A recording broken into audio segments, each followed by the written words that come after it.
গত ৬ মাসে সরকারকে সবচেয়ে বেশি ভুগিয়েছে জ্বালানি সংকট।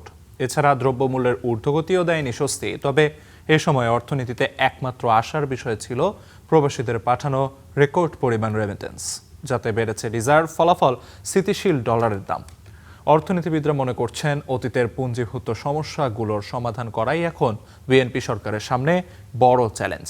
মুন্নাফ রশিদের প্রতিবেদন।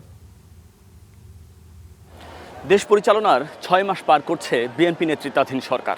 সরকারের এই ১৮০ দিনে অর্থনীতির সাফল্য ব্যর্থতার হিসাব মিলছে নানা সূচকে। তবে সাধারণ মানুষের কাছে অর্থনীতির বাস্তব চিত্র স্পষ্ট হয় বাজারে।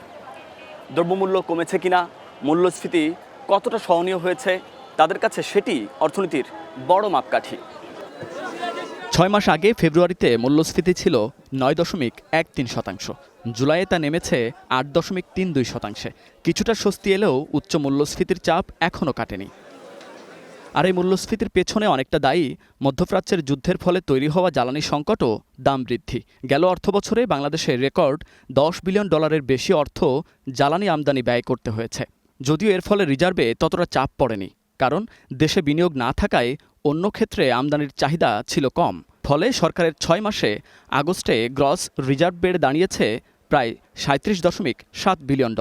রিজার্ভ না কমায় ডলারের বিনিময় হার ১২৩ টাকার আশপাশেই স্থিতিশীল আছে। বাজেটে যে ধরনের প্রস্তাব দেওয়া হয়েছে আমাদের বিনিয়োগকে চাঙ্গা করার জন্য বন্ডেড ওয়্যারহাউস থেকে শুরু করে ব্যবসায়ীদেরকে স্বস্তি দেওয়ার মতো কার্যক্রম আছে, এগুলোকে ভালোভাবে বাস্তবায়িত করতে পারলেই কেবলমাত্র আমরা রাজস্ব আহরণের সূত্রগুলোকে আরও বিস্তৃতও করতে পারবো এবং সেখান থেকে আমরা আদায়ও করতে পারবো। আয়টা যদি আমরা ঠিকভাবে না করতে পারি রাজস্ব আহরণের মাধ্যমে, তাহলে কিন্তু একটা ঋণ ঝুঁকির দিকে আমরা পড়ে যাব।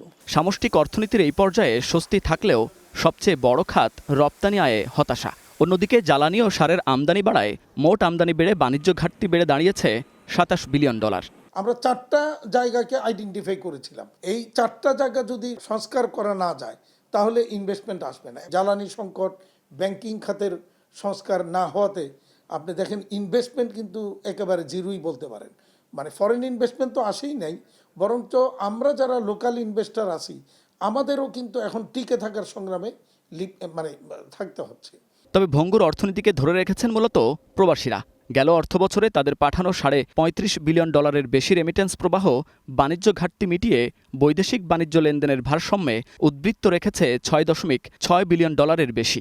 এখানে সরকার কিছুটা স্বস্তিতে থাকলেও উদ্বেগ এখনও কাটেনি বলে মন্তব্য অর্থনীতিবিদদের। 2026-27 অর্থ বছরের জন্য যে বাজেট, সেই বাজেটে অনেকগুলি ভালো পদক্ষেপ আছে, কিন্তু 6 মাসের বাস্তবতা সেটা হলো যে পুঞ্জীভূত যেসব চ্যালেঞ্জগুলো ছিল অর্থনীতিতে তারা উত্তরাধিকার সূত্রে পেয়েছেন, সেগুলোর ক্ষেত্রে কোনো ধরনের বড় ধরনের কোনো ব্যত্যয় বা ব্যতিক্রম বা উন্নতি আমরা কিন্তু দেখিনি।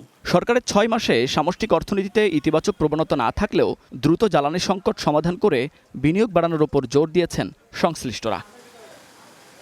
Munnaf Rashid, star news, Dhaka.